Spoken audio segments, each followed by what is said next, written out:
Mark, back to the league this week. How clinical do you need to be? We need to be ruthless. When we get opportunities, we need to make sure that we put games to bed. But we have to pay full respect to our opposition. It's, like I've always said, the hardest thing to do is win a game of football, because you have 11 plus players trying to stop you do that. Plus you have good coaches, good managers trying to come up with things for them to win games. So it's really difficult. But when we do get chances like we did last week, we have to make sure we kill the game off. And obviously this comes in between the FA Cup replay and the original game against Carlisle. But I suppose you just have to, as you always say, it's about the next game, isn't it? Of course. Yeah, well, listen, we're looking forward to our schedule. We've got a lot of games coming up in December, but the boys are fit, they're young, they're desperate to play games, so we're not too worried about it. We'll play Saturday, and we'll get on the coach, go to Carlisle on Tuesday and get that one out of the way. But the boys love playing games. But like you say, Saturday, Scunthorpe is the most important one, because it is the next one. Obviously they love playing games. I dare say you love organising training sessions and getting the work into them. How much is there sort of the balance that you have to sort of maybe shorten training a little bit, or give intense sessions with plenty of information? This week's been perfect, obviously, with a free week, so we've been able to top up and condition the players and make sure we get the right tactical element into the sessions. But when you have midweek game after midweek game, then it becomes more of a sort of a play a game, recover, and the tactical side of it is more analytical in terms of a little bit more classroom. Your goals are being really shared around the team. Is that something that you'd prefer, rather than one player being prolific compared to everybody else? If you haven't got somebody that's scoring 30 goals a season, then the best way to deal with that is to share the load around them. And those kind of strikers are invariably cost you a fortune. So if we can share the goals around to spread the load, great. And I suppose it means that it keeps the opposition guessing in terms of where threats come from. Yeah, I think the way we played makes us, a little bit dangerous because of the way we play, and we have a number of threats in there.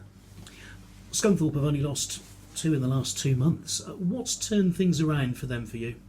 I think obviously the manager came in the summer, and he's slowly but surely he's putting a stamp on it. And when you look through their squad, they've got some really good players, and they've got a manager that knows the level, been successful at this level and the one above.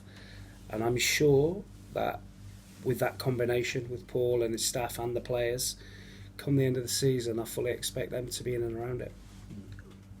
Very good then to see, actually, for once, not necessarily for you, but for the game, a little bit of patience actually being shown in a manager. Well, it's imperative. I don't think there's any coincidence that the clubs that have a clear plan and a clear structure and a clear idea of where they want to go have stability within their structure and staff and players. And actually, you've got that here. How much has that helped you over the last couple of years, when certainly in the first year in the Football League there were tough times? Of course, but you have to have that clear plan and focus of knowing where you're trying to get to, and it doesn't happen overnight. Supporters will always want success, and they want it yesterday, but that's not always the way things work. So at our club, we know where we're going, we know where we're trying to get to, and we know what we need to do. And I think to get continued success, you have to have that stability. Injuries, how's the squad for the weekend? It will be the same squad as last Saturday, plus Matt Mills. And how's Elliot Freer progressing? Elliot's back training. Saturday might be a little bit too soon. Finally, Mark, Macclesfield, we see things going on there, and their players at the moment say they won't play against Crewe this weekend. What's your take on the situation? Well, I can fully understand the players' point of view. Christmas is coming, they're not getting paid. You hear certain things throughout the game. Obviously we hear stuff that's going on that they're not getting paid and getting messed about, so you can fully understand that. And you just hope that the EFL sort it out quickly, because what you don't want is, you want the competition to be fair. You know, you don't want a youth team playing against one team and then putting a full strength team out against another, because that really does open a can of worms. So let's hope the EFL are swift and thorough and sort it out. And the amount that there's been this season, how big a worry is that for the game in general?